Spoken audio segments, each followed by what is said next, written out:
శ్వేత present teacher. Satti present teacher. Sandesh yes teacher. Trisha present teacher. ఈరోజు తెలివికి సంబంధించిన కొన్ని ప్రశ్నలు అడుగుతాను. ఎవరైతే కరెక్ట్ సమాధానాలు చెప్తారో వాళ్ళకి చాక్లెట్స్ ఇస్తాను. ఓకేనా? మీలో తెలివి లేని వాళ్ళు నిలబడండి. మీరు నిలబడినారుగా టీచర్, ఇక నేను నిలబడ్డందుకు. సైలెన్స్. సర్లే, మీకు కథ చెప్తున్నాను, జాగ్రత్తగా వినండి. అనగనగా ఒక ఊళ్ళో ఒక కాకి ఉంది. ఊర్లో ఒక్క కాకెట్లు ఉంటాడు టీచర్, దానికి అయ్యా అమ్మ అక్క చెల్లి ఎవరు ఉండరా ఏంది? వెధవ డౌట్ అడిగితే చంపుతా. కథ పూర్తయ్యే వరకు నోరు మూసుకొని కూర్చో. చెవులు కూడా మూసుకుంటాలే టీచర్, ఒక పని అయిపోద్ది. అమ్మా తల్లి, నీకు దండం పెడతానే, గొడవ చేయకుండా వినవే. సరే చెప్పుండ్రి.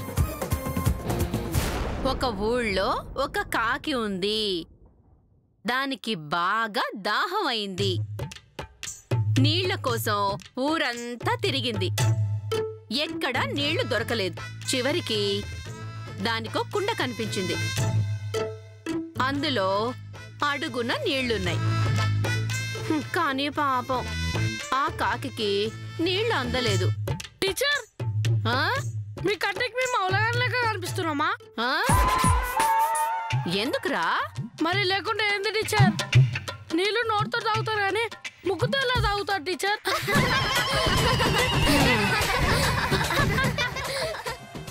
రేయ్, కాకి ముక్కంటే దానికి ముక్కు నోరు కలిసే ఉంటాయిరా. ఓ అట్లనా టీచర్? ఒరేయ్, 2 in 1 లెక్కరా, నువ్వు కూసో.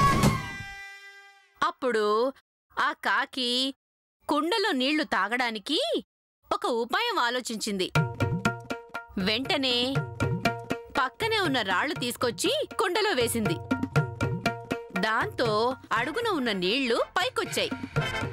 అప్పుడు కాకి హ్యాపీగా నీళ్లు తాగింది. ఈ కథను బట్టి మీకు ఏం అర్థమైంది? కాకి అవలేదని. అవలేదా? మరి లేకుంటేంది టీచర్? అన్ని కన్నా రాళ్ళు పోసే కంటే ఒక స్టార్ తెచ్చుకుంటే అయిపోయేదిగా, మంచిగా కూల్ డ్రింక్ లెక్క తాగేది. సోది కాకుండా కథలో నీతి చెప్పవే. ఏముంది టీచర్, రాళ్ళు చేత్తోనే కాదు మూతితోను కూడా మోయొచ్చు అని. కర్మ కర్మ కర్మ. ఆ కాకి కథ నీకు అలా అర్థమైందా? అరే సత్తిగా నువ్వు చెప్పరా. ఆ సింపుల్ టీచర్, కుండలో నీళ్లు అందకుంటే రాళ్ళు నోటితో తీసుకొచ్చి కుండలో వేసుకోవాలి, బస్ గంతే. ఏం చెప్పావు నాయనా, కూర్చో. అమ్మా, అలాంటి వాళ్ళది నిజమైన ప్రేమ కాదు, అది వ్యామోహం. ఎగ్జాక్ట్లీ చిన్నత్త, నిజంగా ప్రేమించుకున్న వాళ్ళు అలా చేయరు. ఎంత మనసు విరిగిపోతే కన్న కూతుర్ని పట్టుకొని మా దృష్టిలో చచ్చిపోయా ఉంటుందా తల్లి? అది సరే అమ్మా, తన కూతురుతో తన మాట అనేటప్పుడు ఆమె మాటల్లో వ్యథ, కళ్ళల్లో బాధ గమనించావమ్మా?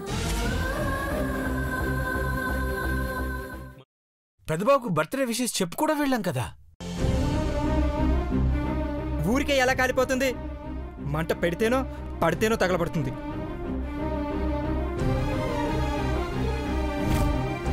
కరెక్ట్ చిన్నబాబు, నీకొచ్చినట్టే నాకు డౌట్ వచ్చింది. పార్వతే షర్టును తగలబెట్టిందనుకుంటా.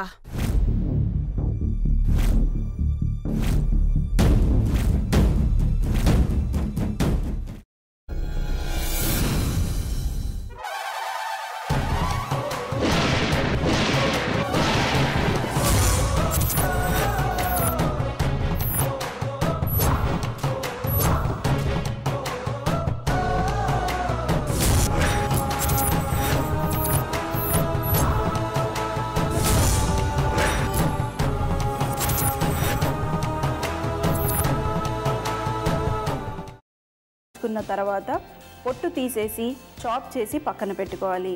ఒక ప్యాన్లో కొద్దిగా నూనె వేడి చేసి అందులో ఆవాలు, మినప్పప్పు, శనగపప్పు, కరివేపాకు, సన్నగా తరిగి పెట్టుకున్న ఉల్లిపాయలు వేసుకుని 1 నిమిషం పాటు వేయించుకోవాలి. ఆ తర్వాత కాల్చి కట్ చేసి పెట్టుకున్న వంకాయని కూడా అందులో వేసుకుని బాగా మిక్స్ చేసి బౌల్లోకి ట్రాన్స్ఫర్ చేసుకుని అందులో తగినంత చిక్కటి పెరుగు లేదా పల్చటి పెరుగు వేసుకుని మిక్స్ చేసి అన్నంతో కానివ్వండి, చపాతీతో కానివ్వండి సర్వ్ చేసినా చాలా బాగుంటుంది.